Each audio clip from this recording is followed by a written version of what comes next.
Elle a regardé le menu pendant 45 minutes, sans dire un mot, sans lever les yeux, juste le menu. Autour de la table, tous sentaient le malaise sans pouvoir le nommer.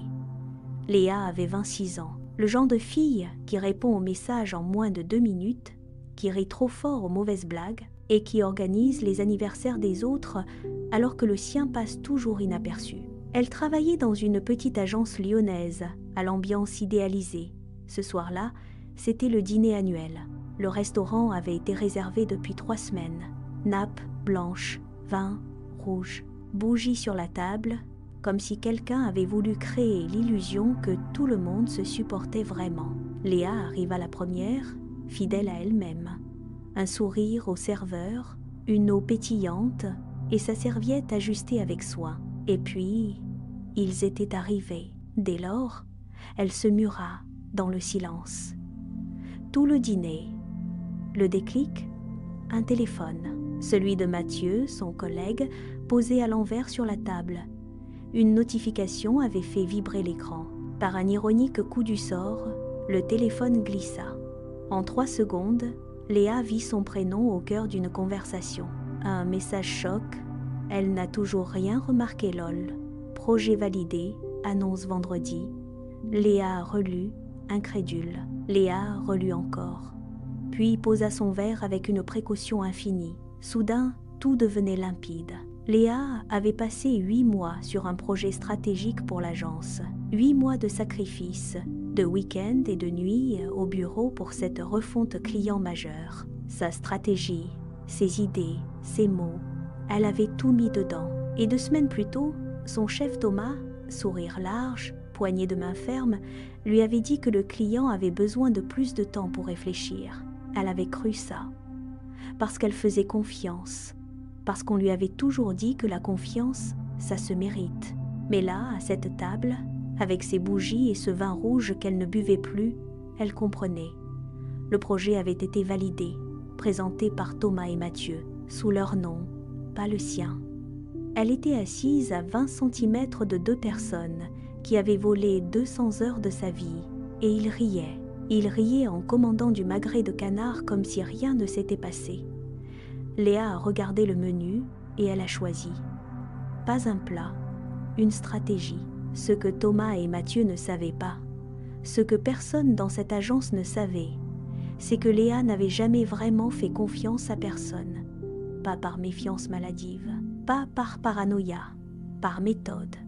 Depuis ses années d'études, Léa avait une habitude bien à elle. Elle documentait tout.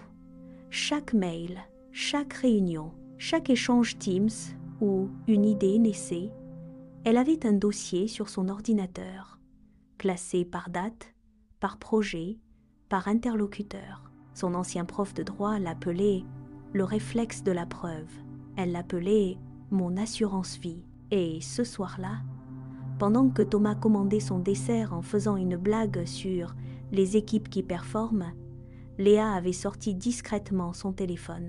Elle avait ouvert son dossier. Elle avait retrouvé, en moins de 40 secondes, le mail daté du 14 janvier où elle soumettait sa stratégie à Thomas pour relecture. Le mail du 2 février où il lui demandait des précisions sur son approche.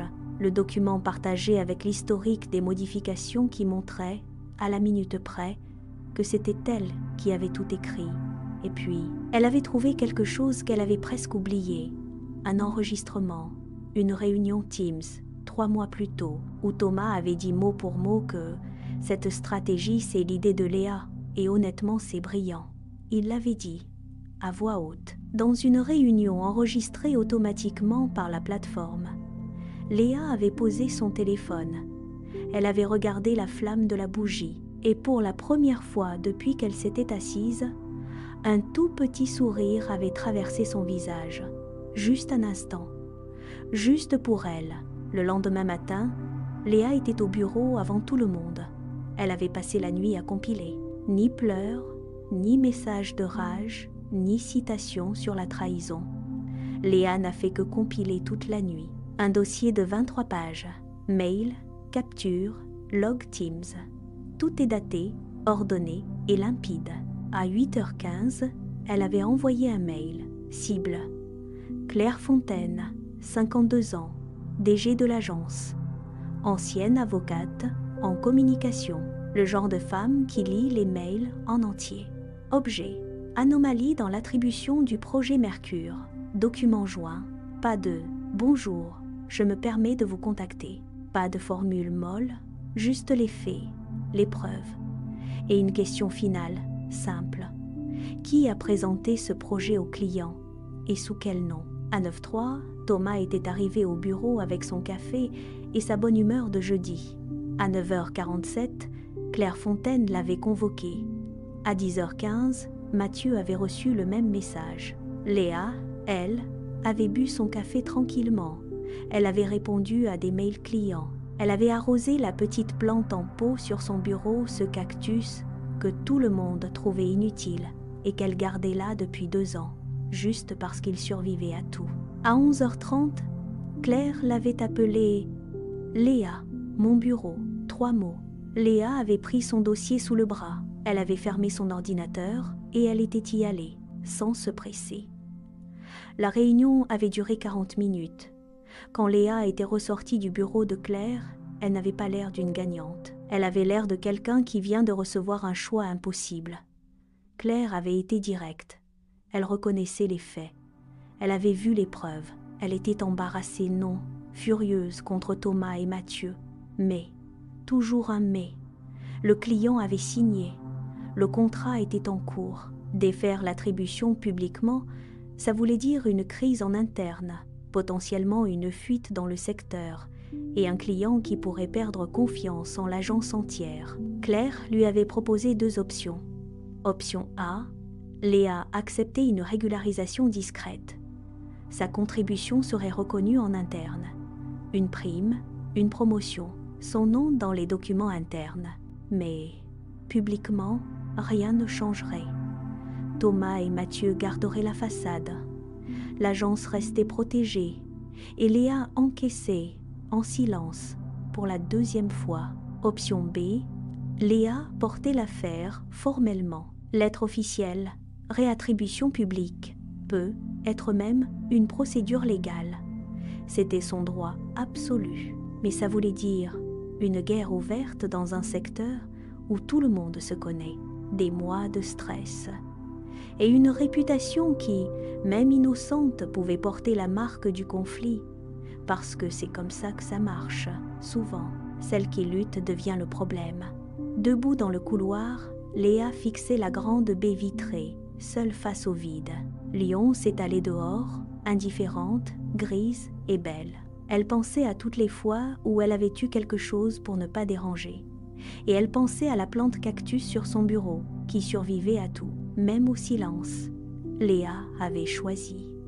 Surprenant Claire, elle revint au bureau pour imposer une 3e option. L'option imprévue, ni plainte, ni prime. Elle démissionnait sur le champ, avec un préavis réduit, au minimum. Légalement, elle emportait tout, ses documents personnels et les contacts clients qu'elle avait elle-même développés, et surtout, sa réputation intacte, parce qu'elle avait compris quelque chose dans ce couloir. Rester, c'était leur donner raison. Malgré la prime ou le grade, elle aurait servi des gens qui s'étaient approprié son travail sans scrupule. Et ça, aucune prime ne pouvait le réparer. Claire avait tenté de la retenir. Mathieu, convoqué dans la foulée, avait bégayé une excuse que personne n'avait demandée. Thomas n'avait pas dit un mot. Un peu comme Léa, la veille, au dîner. Léa avait rendu son badge à 14h12. Elle était descendue avec sa plante cactus sous le bras. Elle avait traversé le hall de l'immeuble. Et dehors, dans l'air froid de novembre, elle avait pris une grande inspiration. Pas de larmes, pas de tremblement. Juste cette chose étrange et légère qu'on ressent quand on arrête enfin de porter quelque chose qui ne nous appartient pas. 3 semaines plus tard, 2 clients qu'elle avait personnellement accompagnés l'avaient contactée pour la suivre dans sa prochaine aventure. Le projet Mercure, son projet, avait été renégocié, avec son nom dessus. Cette fois, pour de vrai, il y a des silences qui parlent. Celui de Léa, ce soir-là, au dîner, n'était pas de la faiblesse. c'était de la préparation.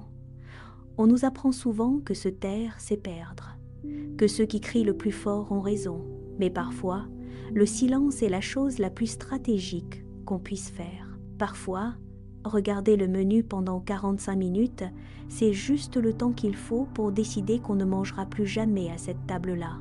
Alors, maintenant que tu sais, et toi, qu'est-ce que tu aurais fait à sa place? Tu aurais pris la prime? Tu aurais porté plainte? Ou serais-tu parti sans te retourner, ton cactus sous le bras? Dis-le-moi en commentaire, je lis vraiment tout. Touché par ce récit? Like, partage et abonne-toi. La prochaine histoire sera encore plus dingue, tu n'es pas prêt.